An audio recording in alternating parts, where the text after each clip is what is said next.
Mr. President.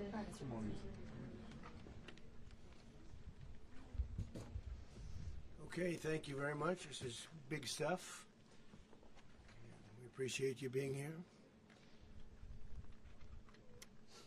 Late last night and early today, at my direction, the United States Armed Forces conducted an extraordinary military operation in the capital of Venezuela.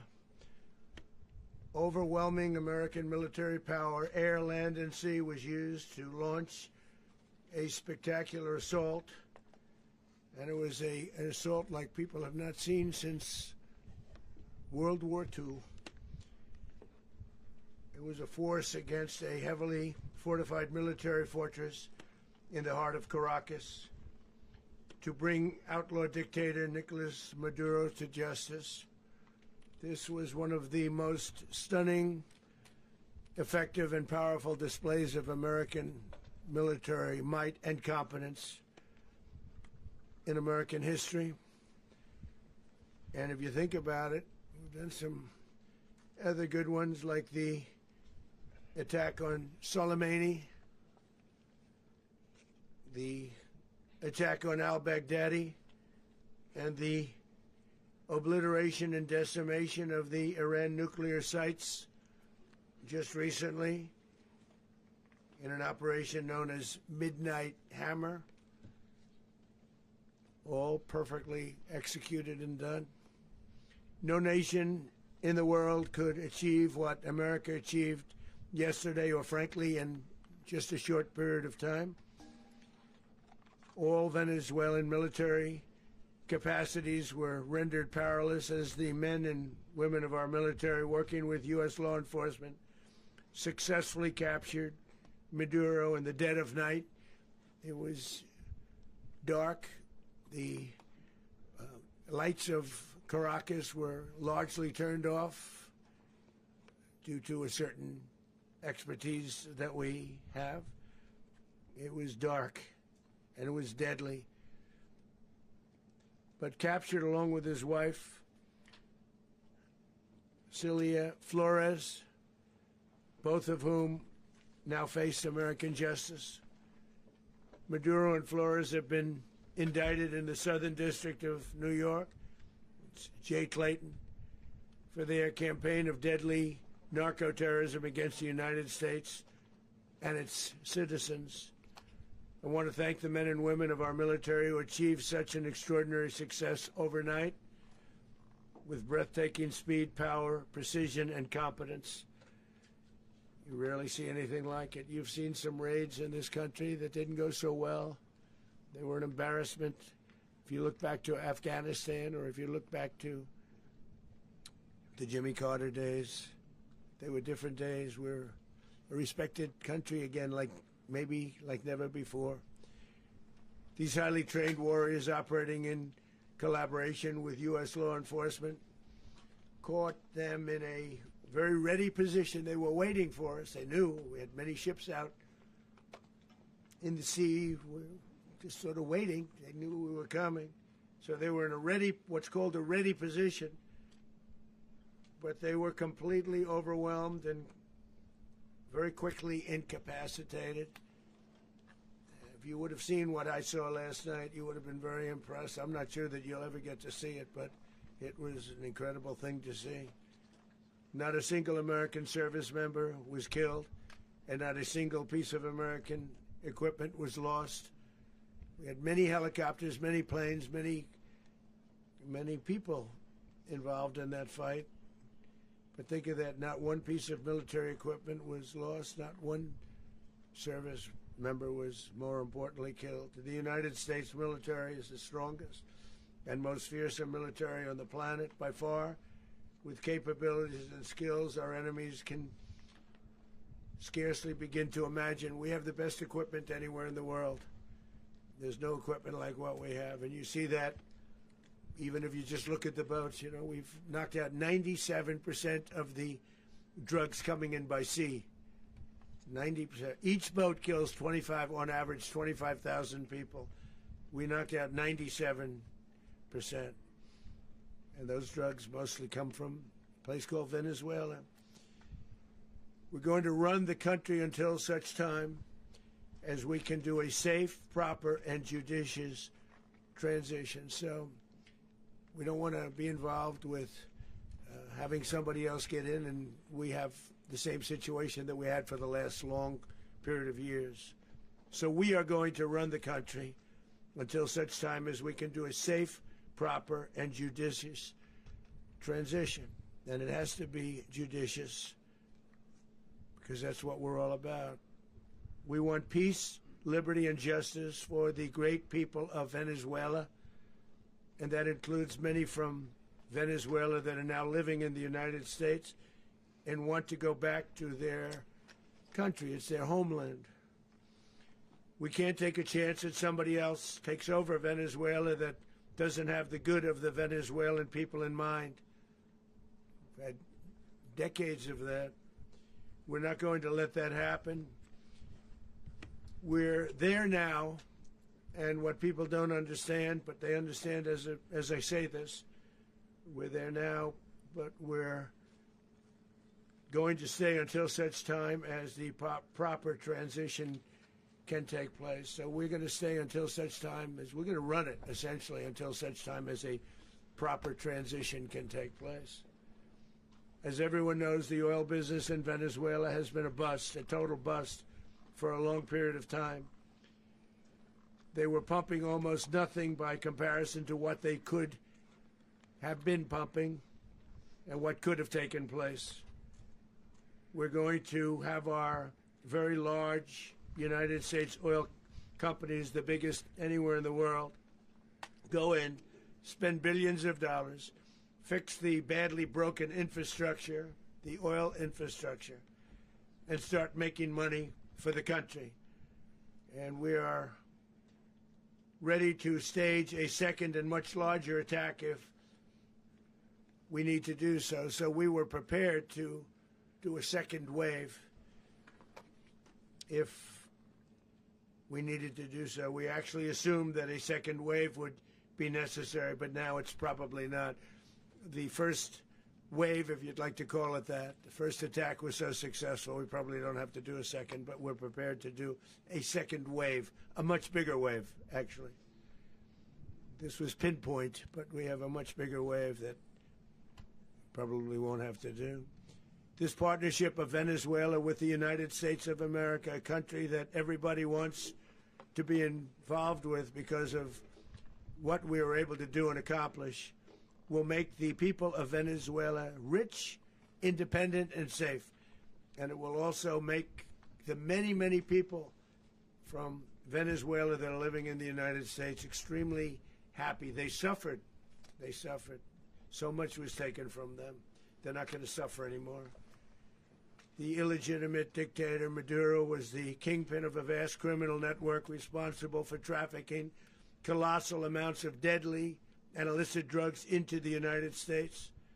As alleged in the indictment, he personally oversaw the vicious cartel known as Cartel de las Solas, which flooded our nation with lethal poison, responsible for the deaths of countless Americans, many, many Americans. Hundreds of thousands over the years of Americans died because of him.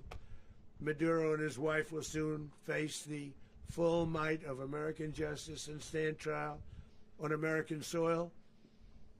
Right now they're on a ship. They'll be heading to, ultimately, New York, and then a decision will be made, I assume, between New York and Miami or Florida. But we have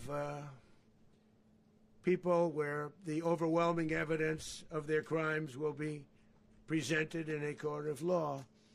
And I've seen it. I've seen what we have. It's both horrible and breathtaking that something like this could have been allowed to take place.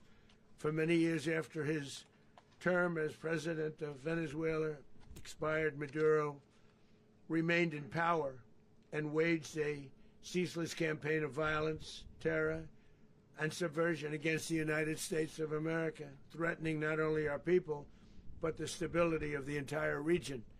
and you all saw it, in addition to trafficking gigantic amounts of illegal drugs that inflicted untold suffering and human destruction all over the country, all over in particular the United States. Maduro sent savage and murderous gangs, including the bloodthirsty prison gang Tren de Aragua, to terrorize American communities nationwide, and he did indeed. They were in Colorado. They took over apartment complexes. They cut the fingers off people if they called police.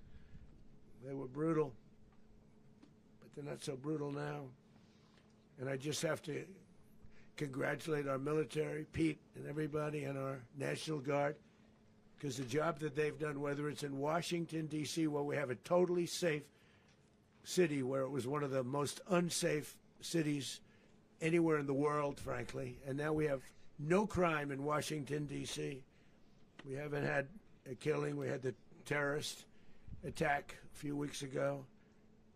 A little bit of a different kind of a threat, but we haven't had a killing in a long period of time, 6, 7 months. We used to have two, on average, 2 a week in Washington, our capital. We don't have that anymore.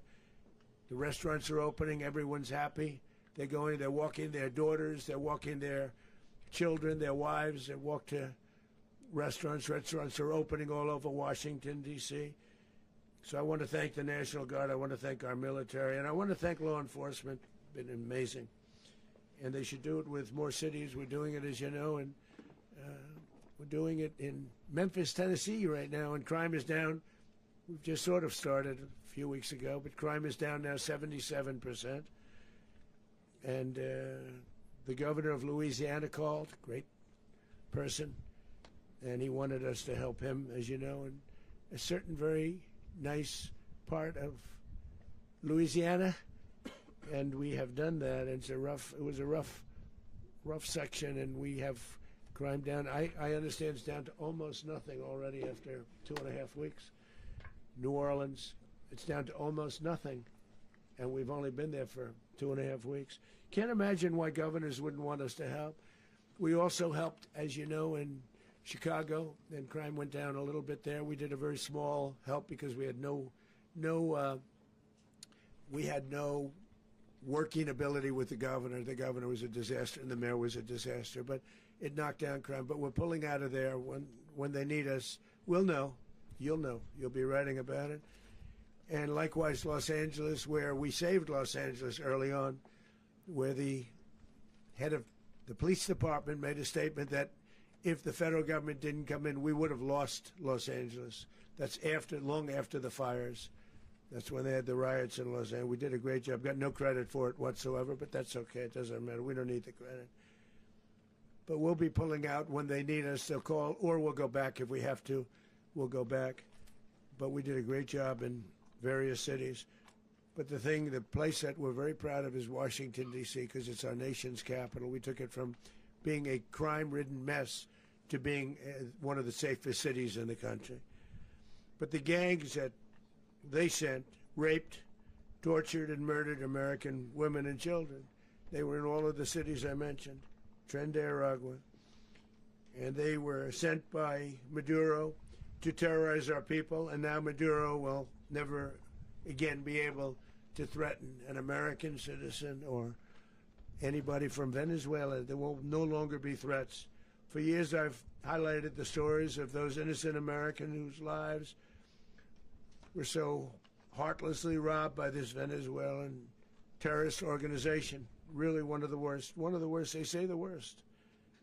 Americans like 12-year-old Jocelyn Nungari from Houston. Beautiful Jocelyn Nungari, what happened to her? They, as you know, they kidnapped, assaulted, and murdered by Tren de Aragua animals. They murdered Jocelyn and left her dead under the bridge. There was a bridge that will never be the same to so many people after seeing what happened. As I've said many times, the Maduro regime emptied out their prisons, sent their worst and most violent monsters into the United States to steal American lives. And they came from mental institutions and insane asylums. They came from prisons and jails. The reason I say both, they sound similar. Actually, prisons a little bit more hostile, a little bit tougher. A mental institution isn't as tough as an insane asylum, but we got them both. They sent from their mental institutions. They sent from their jails, prisons. They were drug dealers. They were drug kingpins. They sent everybody bad into the United States, but no longer. And we have now a border where nobody gets through. In addition, Venezuela unilaterally seized and stole American oil, American assets, and American platforms, costing us billions and billions of dollars. They did this a while ago, but we never had a president that did anything about it. They took all of our property. It was our property. We built it. And we never had a president that decided to do anything about it. Instead, they fought wars that were 10,000 miles away. We built Venezuela oil industry with American talent, drive, and skill, and the socialist regime stole it from us during those previous administrations, and they stole it through force. This constituted one of the largest thefts of American property in the history of our country. Considered the largest theft of property in the history of our country. Massive oil infrastructure was taken like we were babies, and we didn't do anything about it. I would have done something about it. America will never allow foreign powers to rob our people or drive us back into and out of our own hemisphere. That's what they did. Furthermore, under the now deposed dictator Maduro, Venezuela was increasingly hosting foreign adversaries in our region and acquiring menacing offensive weapons that could threaten U.S. interests and lives. And they used those weapons last night. Potentially in league with the cartels operating along our border. All of these actions were in gross violation of the core principles of American foreign policy, dating back more than 2 centuries, and not anymore. All the way back, it dated to the Monroe Doctrines, and the Monroe Doctrine is a big deal, but we've superseded it by a lot, by a real lot. They now call it the Monroe Document. I don't know. It's Monroe Doctrine. We sort of forgot about it. It was very important, but we forgot about it. We don't forget about it anymore. Under our new national security strategy, American dominance in the Western Hemisphere will never be questioned again. Won't happen. So just in concluding, for decades, other administrations have neglected or even contributed to these growing security threats in the Western Hemisphere. Under the Trump administration, we are reasserting American power in a very powerful way in our home region. And our home region is very different than it was just a short while ago. The future will be, and we did this in my first term. We had great dominance in my first term, and we have far greater dominance right now. Everyone's coming back to us. The future will be determined by the ability to protect commerce and territory and resources that are core to national security. These are core to our national security. Just like tariffs are, they've made our country rich, and they've made our national security stronger than ever before. But these are the iron laws that have always determined global power. And we're going to keep it that way. We will secure our borders. We will stop the terrorists. We will crash the cartels, and we will defend our citizens against all threats, foreign and domestic. Other presidents may have lacked the courage or whatever to defend America, but I will never allow terrorists and criminals to operate with impunity against the United States.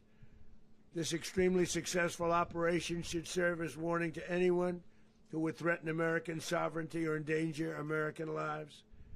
Very importantly, the embargo on all Venezuelan oil remains in full effect. The American Armada remains poised in position, and the United States retains all military options until United States demands have been fully met and fully satisfied. All political and military figures and Venezuela should understand what happened to Maduro can happen to them, and it will happen to them if they aren't just, fair, even to their people. The dictator and terrorist, Maduro, is finally gone in Venezuela. People are free. They're free again. It's been a long time for them, but they're free. America is a safer nation. This morning, it's a prouder nation this morning because it didn't allow this horrible person and this country that was doing very bad things to us. It didn't allow it to happen. And the Western Hemisphere is right now a much safer place to be. So I want to thank everybody for being here. I want to thank General Raisin Kane. He's a fantastic man. I've worked with a lot of generals. I worked with some I didn't like. I worked with some I didn't respect. I worked with some that just weren't good. But this guy is fantastic. I watched last night one of the most precise attacks on sovereignty. I mean, it was an attack for justice. And I'm very proud of him, and I'm very proud of our Secretary of War, Pete Hegseth, who I'm going to ask to say a few words. Thank you very much. Mr. President, can you explain how the U.S. will run Venezuela? Well, thank you, Mr. President.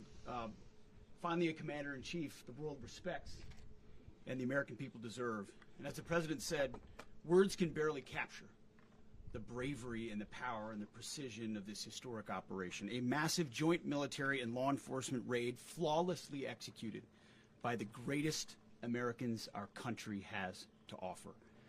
American warriors are second to none, the best in the world and the best of our country. What all of us witnessed last night was sheer guts and grit, gallantry, and glory of the American warrior. I'm simply humbled by such men, and I tip my hat to our chairman, Dan Raisin Kane, and all those Americans who stood watch last night. Our warriors are the elite of America, and again, President Trump has your back. No other country on planet Earth, and it's not even close, could pull this kind of operation off. And no other president has ever shown this kind of leadership, courage, and resolve. The most powerful combination the world has ever seen. As the President said, our adversaries remain on notice. America can project our will anywhere, anytime. The coordination, the stealth, the lethality, the precision, the very long arm of American justice, all on full display in the middle of the night. Nicolás Maduro had his chance, just like Iran had their chance, until they didn't and until he didn't. He effed around, and he found out. President Trump is deadly serious about stopping the flow of gangs and violence to our country. Deadly serious about stopping the flow of drugs and poison to our people. Deadly serious about getting back the oil that was stolen from us. And deadly serious about reestablishing American deterrence and dominance in the Western Hemisphere. This is about the safety, security, freedom, and prosperity of the American people. This is America first. This is peace through strength. And the United States War Department is proud to help deliver it. Welcome to 2026, and under President Trump, America is back. I'd like to welcome now our chairman, Chairman Raisin Kane, to give a few more details about the operation. Mr. Chairman. Thank you, Mr. Secretary. Thank you, Mr. President, and good morning.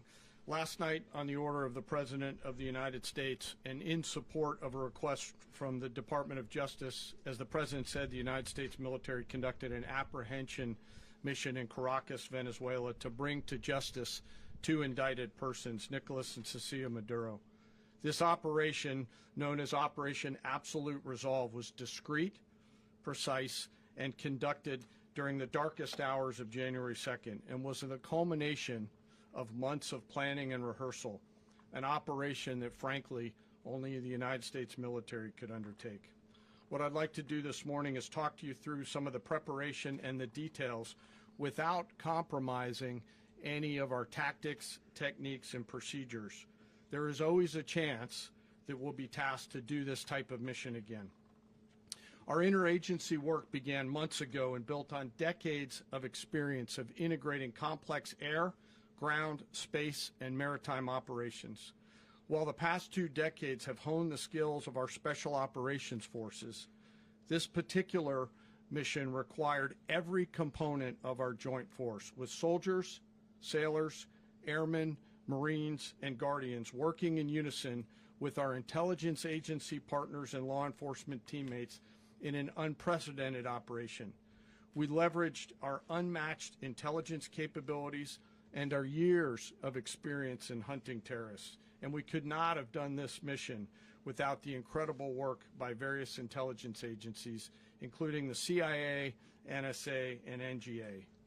We watched, we waited, we prepared, we remained patient and professional. This mission was meticulously planned, drawing lessons from decades of missions over the last many years, many missions over these last many years. This was an audacious operation that only the United States could do. It required the utmost of precision and integration within our joint force. And the word integration does not explain the sheer complexity of such a mission. An extraction so precise it involved more than 150 aircraft launching across the Western Hemisphere in close coordination, all coming together in time and place to layer effects for a single purpose: to get an interdiction force into downtown Caracas while maintaining the element of tactical surprise.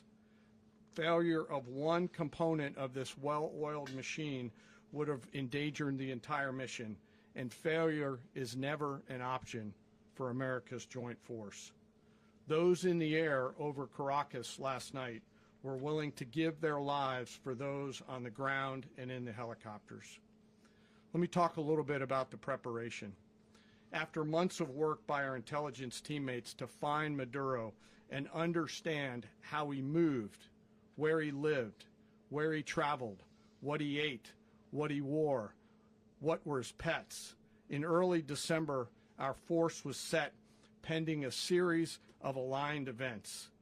Key was choosing the right day to minimize the potential for civilian harm and maximize the element of surprise, and minimize the harm to the indicted personnel, so as the President said, they could be brought to justice. And as the President said earlier today, weather in Venezuela is always a factor this time of the year. And over the weeks through Christmas and New Year's, the men and women of the United States military sat ready, patiently waiting for the right triggers to be met and the President to order us into action. Last night, the weather broke just enough, clearing a path that only the most skilled aviators in the world could maneuver through. Ocean, mountain, low cloud ceilings, but when tasked with a mission, this organization does not quit. At 10:46 p.m. Eastern Time last night, the President ordered the United States military to move forward with this mission. He said to us, and we appreciate it, Mr. President, good luck and Godspeed. And those words were transmitted to the entire joint force. Over the course of the night, aircraft began launching from 20 different bases on land and sea across the Western Hemisphere. In total, more than 150 aircraft, bombers, fighters, intelligence, reconnaissance, surveillance, rotary wing were in the air last night. Thousands and thousands of hours of experience were airborne. Our youngest crew member was 20, and our oldest crew member was 49, and there's simply no match for American military might. As the night began, the helicopters took off with the extraction force, which included law enforcement officers, and began their flight into Venezuela at 100 feet above the water. As they approached Venezuelan shores, the United States began layering different effects provided by Spacecom, Cybercom, and other members of the interagency to create a pathway. Overhead, those forces were protected by aircraft from the United States Marines, the United States Navy, the United States Air Force, and the Air National Guard. The force included F-22s, F-35s, F-18s, EA-18s, E-2s, B-1 bombers, and other support aircraft, as well as numerous remotely piloted drones. As the force began to approach Caracas, the Joint Air Component began dismantling and disabling the air defense systems in Venezuela, employing weapons to ensure the safe passage of the helicopters into the target area. The goal of our air component is, was, and always will be to protect the helicopters and the ground force and get them to the target and get them home. As the force crossed the last point of high terrain where they'd been hiding in the clutter, we assessed that we had maintained totally the element of surprise. As the helicopter force ingressed towards the objective at low level, we arrived at Maduro's compound at 1:01 a.m. Eastern Standard Time, or 2:01 a.m. Caracas local time, and the apprehension force descended into Maduro's compound and moved with speed, precision, and discipline towards their objective, and isolated the area to ensure the safety and security of the ground force while apprehending the indicted persons. On arrival into the target area, the helicopters came under fire, and they replied with that fire with overwhelming force in self-defense. One of our aircraft was hit but remained flyable, and as the President said earlier today, all of our aircraft came home, and that aircraft remained flyable during the rest of the mission. As the operation unfolded at the compound, our air and ground intelligence teams provided real-time updates to the ground force, ensuring those forces could safely navigate the complex environment without unnecessary risk. The force remained protected by overhead tactical aviation. Maduro and his wife, both indicted, gave up and were taken into custody by the Department of Justice, assisted by our incredible U.S. military with professionalism and precision, with no loss of U.S. life. After securing the indicted persons, the force began to prep for departure. Helicopters were called in to exfiltrate the extraction force, while fighter aircraft and remotely piloted aircraft provided overhead coverage and suppressive fire. There were multiple self-defense engagements as the force began to withdraw out of Venezuela. The force successfully exfiltrated and returned to their afloat launch bases, and the force was over the water at 3:29 a.m. Eastern Standard Time with indicted persons on board. And both Maduro and his wife were embarked aboard the USS Iwo Jima. In closing, what we've witnessed today is a powerful demonstration of America's joint force. We think, we develop, we train, we rehearse, we debrief, we rehearse again and again, not to get it right, but to ensure that we cannot get it wrong. Our jobs are to integrate combat power so when the order comes, we can deliver overwhelming force at the time and the place of our choosing against any foe anywhere in the world. I am immensely proud today of our joint force and filled with gratitude to represent them here today. There is simply no mission too difficult for these incredible professionals and the families that stand by them and support them. As we stand here this morning, our forces remain in the region at a high state of readiness, prepared to project power, defend themselves, and our interests in the region. This operation is a testament to the dedication and unwavering commitment to justice and our resolve to hold accountable those who threaten peace and stability. In closing, I want to express my heartfelt gratitude to the brave men and women who executed this mission. Their courage and tireless commitment to our nation are what makes us strong. Thank you, Mr. Secretary, and thank you, Mr. President. Well, I don't have much to add to what you've heard now, other than the following points. Nicolás Maduro was indicted in 2020 in the United States. He is not the legitimate president of Venezuela. That's not just us saying it. The first Trump administration, The Biden administration, the second Trump administration, none of those three recognized him. He's not recognized by the European Union and multiple countries around the world. He is a fugitive of American justice with a $50 million reward, which I guess we saved $50 million. And We should make sure. yeah, exactly. But Don't let anybody claim it. Nobody deserves it but us. But I want to be clear about one thing. Nicolás Maduro had multiple opportunities to avoid this. He was provided multiple very, very, very generous offers and chose instead to act like a wild man, chose instead to play around. And the result is what we saw tonight. The other message here is the following. You have a guy, like many people around the world, they like to play games. You have a guy who decides he's going to invite Iran into his country, is going to, do the confiscation of American oil companies, is going to flood our country with gang members, is going to take Americans prisoner and try to hold them for hostage and trade them like he was able to do with the Biden administration. Basically likes to play games all this time and thinks nothing's going to happen. And I hope what people now understand is that we have a president. The 47th president of the United States is not a game player. When he tells you that he's going to do something, when tells you he's going to address a problem, he means it. He actions it. I can tell you, I've watched this process now for 14, 15 years, been around it. Everybody talks. I'm going to do this. I'm going to do that. When I get there, we're going to do this. We're going to take. This is a president of action. Like, I don't understand yet how they haven't figured this out. And now, if you don't know, now you know. Because this is the way it's going to play out. And I think people need to understand that this is not a president that just talks and does letters and press conferences. And, if he says he's serious about something, he means it. And this is something that was a direct threat to the national interest of the United States. And the president addressed it. There's a president of peace, by the way. I told you what I just said earlier. This guy had multiple opportunities to find his way somewhere else and figure out another. He could have been living somewhere else right now very happy. But instead, he wanted to play big boy. And so now, he's got other sets of problems on his hands.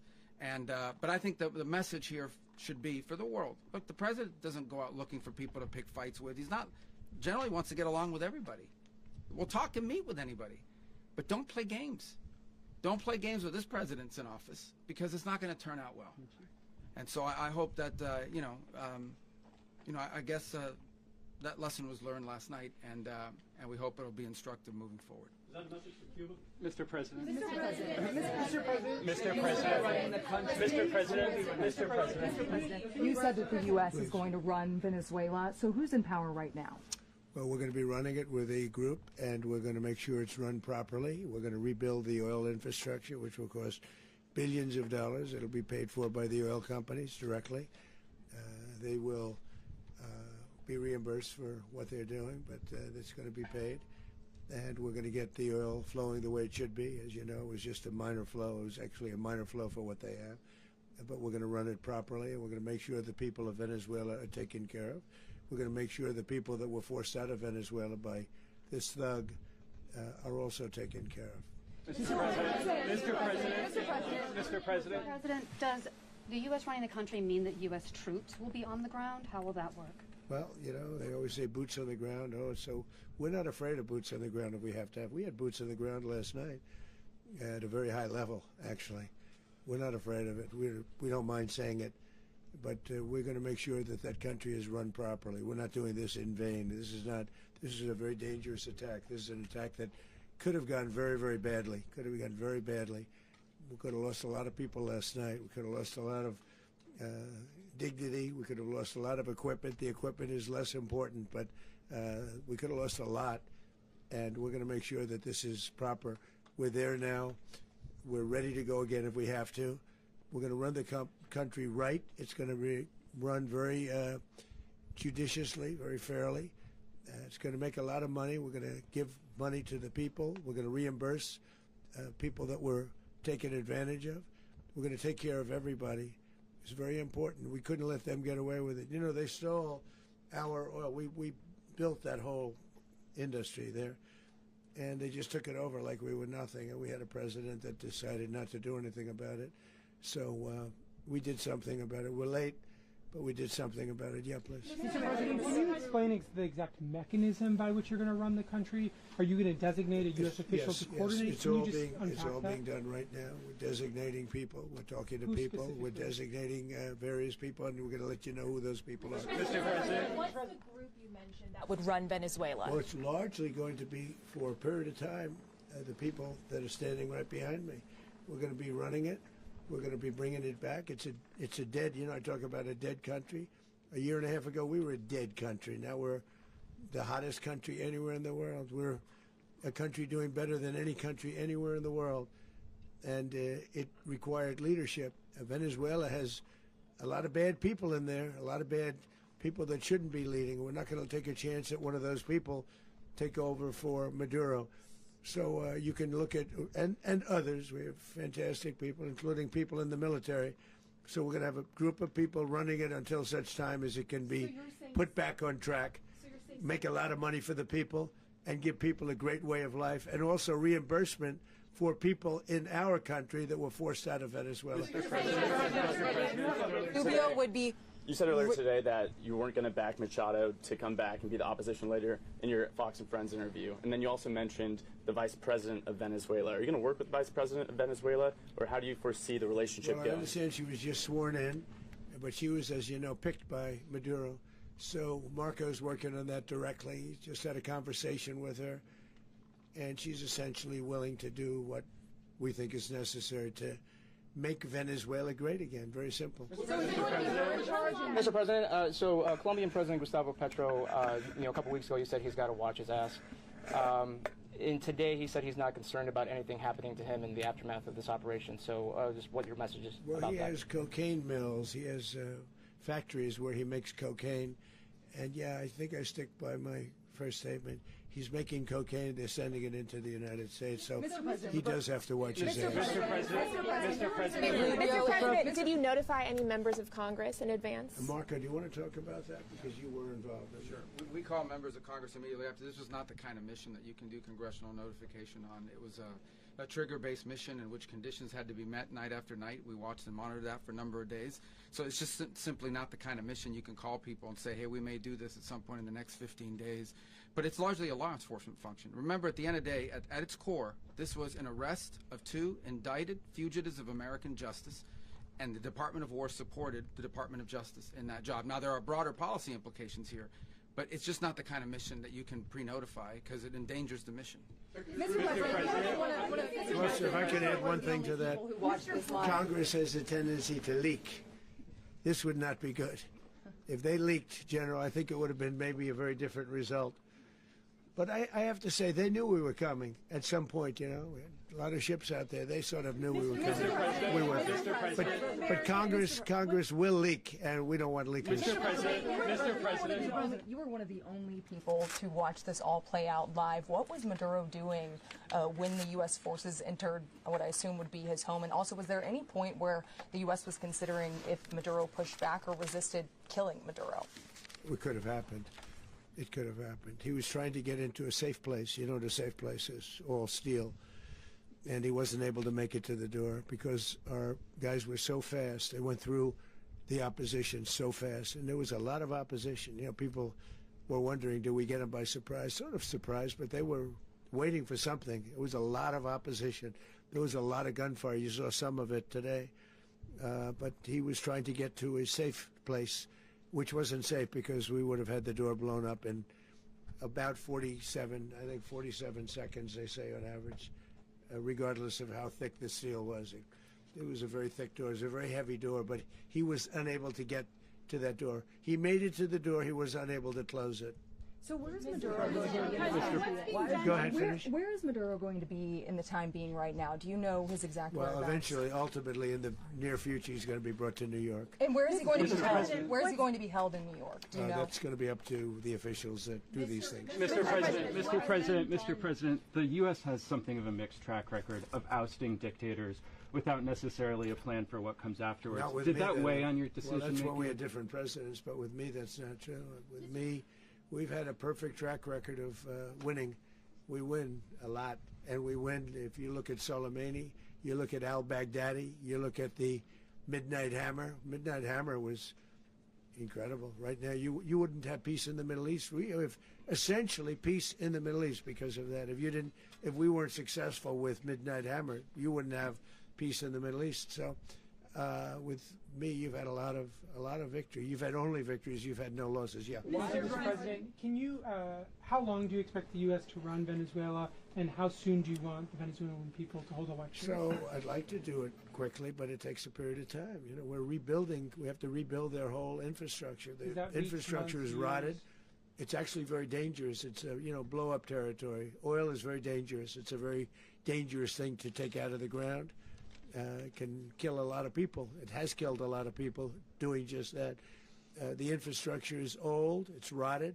Much of it is stuff that we put there 25 years ago, and we're going to be replacing it. And we're going to take a lot of money out so that we can take care of the country. Are you saying that Secretary Rubio and Mr. President, China, Russia, and Iran have interests in Venezuela. How does this operation affect your relationships with them when it comes to the oil and drugs? In terms of China and Russia, Russia when we get things straightened out.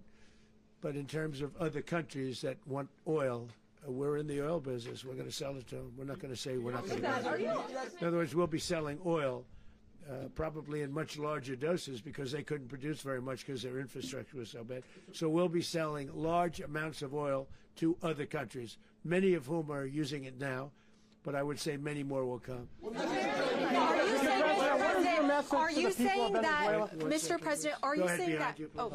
Mr. President, thank you. What is your message to the people of Venezuela today? Of course, the civilian population specifically, they have a lot of questions. What is your message to the people of Venezuela? That you're going to have peace, justice. You're going to have some of the riches that you should have had for a long period of time. It was stolen from you. But you're going to have peace and you're going to have safety. You're going to have justice. You're going to have a country. You're going to have a real country. You're going to have potentially a great country. You know, if you go back 20 years, maybe even a little longer ago, that was a great country. And they destroyed it. Remember I said that if we lose this election, the United States will be Venezuela on steroids. That's what would have happened. Had we lost the election, the 2024 election, we suffered so badly when you look at the border from 2020. What they did, what Joe Biden administration did to our country should never be forgotten. But if we had to go through another year of that, we wouldn't have. We would be exactly where Venezuela was in terms. I used to say, if they win, we're going to be Venezuela on steroids, and that's what would have happened. President, thank you. Are you saying that Secretary Hegseth and Rubio are going to be running Venezuela, and will you be sending in U.S. military troops to provide? They're going to be a team that's working with the people of Venezuela to make sure that we have Venezuela right. Because for us to just leave, who's going to take over? I mean, there is nobody to take over. You have a vice president who's been appointed by Maduro. And right now she's the vice president, and she's, I guess, the president. She was sworn as president just a little while ago. She had a long conversation with Marco, and she said, we'll do whatever you need. I think she was quite gracious, but she really doesn't have a choice. We're going to have this done right. We're not going to just do this with Maduro, then leave like everybody else, leave and say, let it go to hell. If we just left, it has zero chance of ever coming back. We'll run it properly. We'll run it professionally. We'll have the greatest oil companies in the world go in and invest billions and billions of dollars and take out money, use that money in Venezuela. And the biggest beneficiary are going to be the people of Venezuela. And also, I can't stress this strongly enough, the people that got thrown out of Venezuela that are now in the United States, and frankly, some want to stay and some probably want to go back. Yeah. So, Mr. President, what is being done to protect Americans in the country, and were any of the detained Americans Well, right now they're very last protected night? because nobody's going to mess with us. They're very protected. The people of, and we let them know that you better not touch one of them. Are you concerned that bad elements of the Maduro regime will remain in place? Well, we know who they are. We're on them, and they're acting much differently now than they would have acted 2 days ago. And what can you okay, say wait, about behind you, please. Mr. President, why is running a country in South America America first?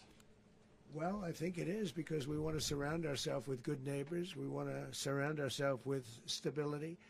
We want to surround ourselves with energy. We have tremendous energy in that country. It's very important that we protect it. We need that for ourselves. We need that for the world. And we want to make sure we can protect it. Yes, sir. Please, go ahead. Yeah, is there a message here for Cuba and Diaz-Canel? Well, Cuba's an interesting case. Cuba is, not doing very well right now. That system has not been a very good one for Cuba. The people there have suffered for many, many years. And I think Cuba is going to be something we'll end up talking about, because Cuba is a failing nation right now, very badly failing nation. And we want to help the people. It's very similar in the sense that we want to help the people in Cuba, but we want to also help the people that were forced out of Cuba and living in this country. Do you want to say something about that, Marco, please? Well, I mean, I just gave you a statement a few minutes ago about, when the president speaks, you should take him seriously. So suffice it to say, Cuba is a disaster. It's run by incompetent, senile men, and in some cases, not senile, but incompetent nonetheless. It has no economy. It's in total collapse. And by the way, they were, all of the guards that helped protect Maduro, this is well known, their whole spy agency, all that were full of Cubans.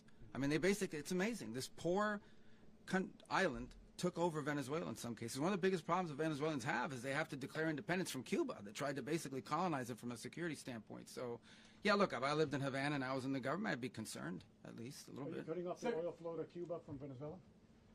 Well, the president already announced a week ago that anything that's sanctioned, it's sanctioned oil, it's not going to be allowed to get there. So that's an The answer is yes. Mr. President, is the U.S. aware of the location of opposition leader Machado, and have you been in contact with her? No, we haven't. No, we haven't. How many hesitations about Machado as the next leader? On Monday. Oh, I think it would be very tough for her to be the leader. She doesn't have the support within or the respect within the country. She's a very nice woman, but she doesn't have the respect. Mr. President, is it possible that the U.S. ends up administrating Venezuela for years? Well, it won't cost us anything because the money coming out of the ground is very substantial, so it's not going to cost us anything. So the U.S. isn't going to dedicate we will. money to... Well, we want safety there. We want to be surrounded by countries that aren't housing all of our enemies all over the world. That's what was happening, and you don't want to have that. But we're going to be rebuilding, and we're not spending money. The oil companies are going to go in. They're going to spend money. We're going to take back the oil that, frankly, we should have taken back a long time ago. A lot of money is coming out of the ground. We're going to get reimbursed for all of that. We're going to get reimbursed for everything that we spend. So it's going to be a very important. This is a very big evening that took place last night. We have to be surrounded by safe, secure countries, and we also have to have energy. Very important. We have to have energy that's real energy, not where they're getting 4% and 5% of the energy out of the ground. You take a look. It was such a disaster. So what's going to happen with Venezuela, I think, over the next period of a year is going to be a great thing, and the people of Venezuela will be the biggest beneficiaries. Mr. President, on Monday, U.S. military. Mr. President, thank you. What did you last speak to Maduro about when you spoke? And is the Well, US I don't want to get into the Venezuela? conversations, but I did have conversations with him, and I said, you got to surrender. And I actually thought he was pretty close to doing so, but now he wished he did, yeah. Mr. President, can you explain, you said that Maduro is responsible for drug trafficking. You recently pardoned the former president of Honduras who was convicted on many drug trafficking. Can you explain how these two situations are different? And would you ever pardon Maduro? I endorsed, as you know, the winning president, the man who won in Honduras. I endorsed the man who won in Chile. I endorsed the man who won in Argentina. And we are doing very well with that whole group. What the man that I pardoned was, if you could equate it to us, he was treated like the Biden administration treated a man named Trump. That didn't work out too well for them. This was a man who was persecuted very unfairly. He was the head of the country. He was persecuted very unfairly. And there are a number of them. And we felt that it was a very unfair situation that happened to him. He's also a party member of the man who won. So obviously the people liked what I did. And one of the reasons that was done is because of the fact that the party in power felt very strongly that that man was treated very badly. I studied it very quickly, and then I studied it in great detail. I went to a lot of the people standing behind me, and they felt that that man was persecuted and treated very badly. That's why I gave him a pardon. Mr. President, you referenced boots on the ground earlier. Can you just sort of button this up? Do you envision the U.S. military having a presence in Venezuela as the U.S. runs that country? Well, no, we're going to have a presence in Venezuela as it pertains to oil, because we have to have, we're sending our expertise in. So you may need something, not very much. But no, we're going to be taking out a tremendous amount of wealth out of the ground. and that wealth is going to the people of Venezuela and people from outside of Venezuela that used to be in Venezuela. And it goes also to the United States of America in the form of reimbursement for the damages caused us by that country. So I want to thank you all very much. Thank you. Do you have one? Yes, please. You were so nice before. I'm going to give you the final question. Go Thank ahead. you, Mr. Unless it's a bad question, in It's which about case I'll Putin. go one word. It's about who? It's about Putin, if you want. About Putin. Well, Okay. that's always nice. You had a to talk phone. about Putin. You had a phone call with him Yeah. on Monday. Did he talk at all about Maduro? Did y'all talk about this? No, we didn't. And We then- never spoke about Maduro. Are you mad at him right now? I mean, there's this I'm not intelligence. thrilled with Putin. I'm not thrilled with Putin. He's killing too many people. There was that I intelligence. thought that would be so. I settled 8 1/4 war. You know what the 1/4 was? Thailand and Cambodia. I did it again. They broke out, and I did it in about 5 hours, and I settled it. I'm giving myself 1/4, so I'm up to now 8 1/4. In other words, I settled the war, but then they broke out. They had a pretty bad breakout over the last 4 days. I got them to go back to peace. So I only give 1/4. I thought the easiest one would be, one of the easier ones would be Russia, Ukraine. It's not. And they both have done some pretty bad things. And look, that's Biden's war. That's not my war. But I want to stop the lives. Did you see where last month, 30,000, it was 27,000 the month before. 30,000, mostly soldiers, were killed this last month. 30,000. I want to stop that. You know, I got NATO to pay 5% instead of the 2% that they weren't paying. They weren't paying 2, now they pay 5. And we send them a lot of munitions, we send them a lot of things, missiles and various other things, a lot. And they pay. The United States is not losing money. We're probably making money on that.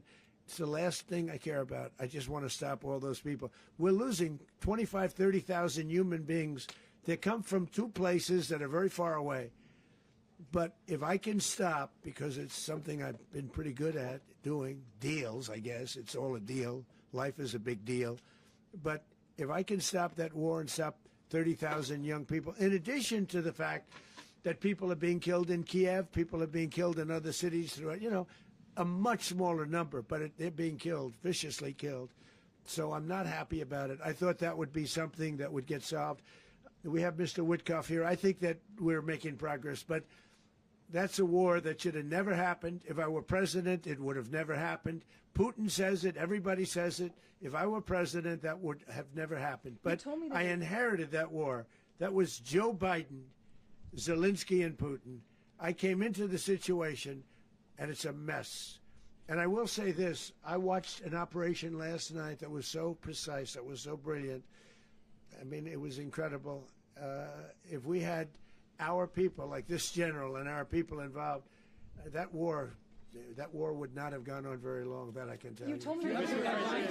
That war, to use an old term, that war has become a bloodbath, and we want it to get stopped. Thank you very much. Are you concerned a rogue Venezuelan general can take over the country? Can you talk about your conversation with the vice president?